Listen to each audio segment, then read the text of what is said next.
Greetings, my friends, and welcome to my new product, which is Made with Love Gifts. I put together some kits for you to make holiday gifts and birthday gifts, and I've shown you several ways to do it. I've got these little words that are really fun to do, and they're really easy. They're just meant to be customized for the special colors and patterns that you want, and they're all really fun to do. And there's other products that you'll see in the store. But first I'll tell you about the tool pack. It's kind of a hybrid little package of goodies for you to make this whole thing easier. I know with COVID, you cannot be chasing down things from store to store. I got these at one of the dollar places. I think it was Dollar Tree. I was really interested in their craft brands. I tried several of them out for myself. This little knife is nice and sharp and comes with 6 blades. Anyway, the price was right and I got some. And so I decided to pick up some extras for friends and for my daughter and some of my friends overseas, and they were already sold out. And that's what made me decide to go and really test everything out and then order by the case so I could put it together for you. These 3 glues are excellent, and I went ahead and ordered all 3 because I couldn't really get enough of one at a time. Once I found out that they stick clay to wood and paper to wood, I figured they're all good. I got these at the restaurant supply store, where I also don't want you having to go during COVID, but we go there about once a month, and Spiky found those cups, and they're super handy for glue and paint. The palettes I got, and you get 2 in your kit so you can mix your colors in there. I wanted to add sandpaper because most of us don't have that laying around. And also I wanted to add this varnish for you. And this is a sample bottle of a really nice water-based varnish that goes on wood and clay and makes a really nice finish.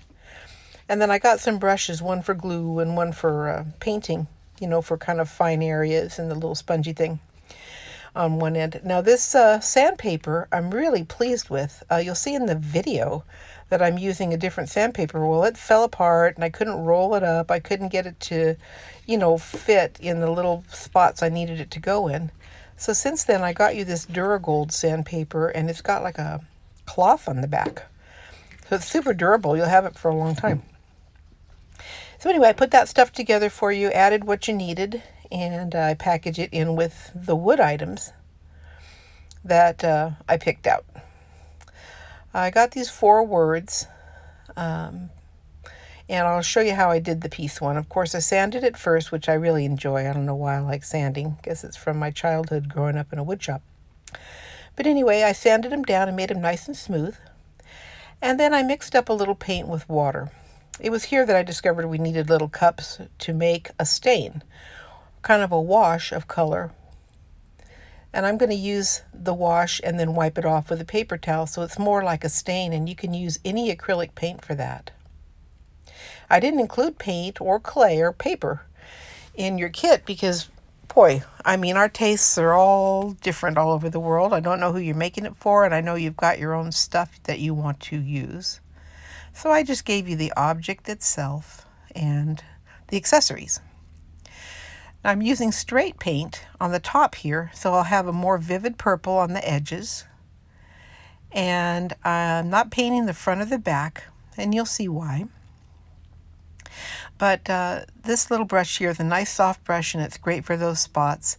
And I changed that out to a spongy one so that you could get in between without messing up the bristles, okay? So, you live and learn. I'm going to use cane on this one. I love this little cane, and there's really quite a bit of it for something like this. And it's, just about tall enough for those letters, and I could reshape it. But I decided to put it together with 2 slices so I would get more pattern, more variation in the pattern, going up and down. And just slice it into enough pieces to cover those letters. So that's basically, 10 slices, and I ended up with quite a bit left. So I took my slices and I put them together and rolled over them a little bit just to make sure that they were well joined. And I'll show you how we put them on our sign. It's going to make sure that they're not going to come apart when I pick them up with my blade. Roll over them with my little 1/2-inch cane bender. And I'm going to add glue. Now, I gave you a glue brush in there because sometimes you want to use that. I use it more in larger areas like the trays and boxes and stuff. For this, I used a Q-tip because I already had a nice stain finish on that bottom part in the front there. And I didn't want to, to slop the glue over there. So you can use a Q-tip, but you have your little glue brush for areas where you really want to do more at a time. So you want to make sure that you've covered all your exposed fronts there. You don't have to go over the edge or anything. And just lay your sheets of cane on there. Now, of course, that can be anything. That can be makume gane, that can be random slices. Every letter could be different. That's kind of the fun of using cane for this. I ended up laying this cane out so that it matched side to side the same way it would if it remained a sheet, a design sheet. But I've seen the design sheets you guys make, and there's all kinds of stuff you could do. I'm trimming this off. I want to make sure that I've got it nice and flush to the bottom of the E there. And I'm going to lay my slices out on each letter. That's some Bacon Bond. I compared it against the glues that I was able to get, and for this it worked fine either way. So if you've already got Bacon Bond, you'll have extra glue there. Once all your pieces are stuck, leave them for about 10 minutes because that's going to create a really good suction between the wood and the clay. And that's why we didn't paint the front, because it's much easier to stick it to raw wood than it would be to a painted surface. And this is the most fun part, is cutting them out. Something about cutting through raw clay is just super satisfying. It's like carving, but it's not hard, So cut them all out, and we're going to bake it up. So I baked it for 35 minutes at 275, and the back is left intentionally blank because I want to put paper on this one. I did each one different, you'll see, just for the heck of it, So I'm going to get my glue on the back of that. And my scrapbook paper was one of the reasons that I picked out this cane, because I just love that pretty paper. And I want it to show through the front. Of course, you could put cane on the back if you wanted to. Or you could just paint the back plain, just paint it with your purple. So that's the glue brush. I got 2 different kinds of glue brushes, so you might get either one in your kit. I have to go with what I can get by the case at any one time. Elaine and I drove a whole day to every store to try to get these, There, it's all done. Here's another method that you want to try. Anyway, this is a silkscreen method. This is an Ojoy Creations silkscreen, OJOY Creations. I'll put a link at the bottom.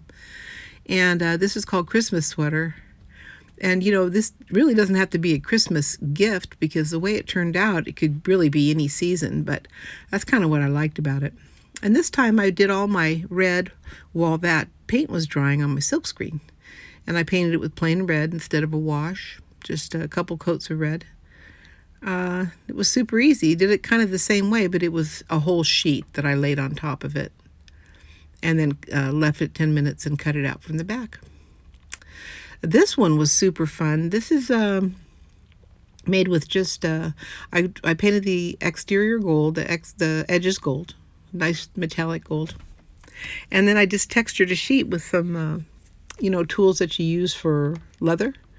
And I'll give you a link. You can get them on Amazon and probably a lot of other places pretty inexpensively. So I just textured the sheet like you guys like to do with all your textures, whatever you got. And just laid that sheet over there and cut it out. And then I put some Pearl-X gold over it and made a nice trim strip for the front. I think it turned out so cute. And this varnish you're going to love. The varnish is excellent.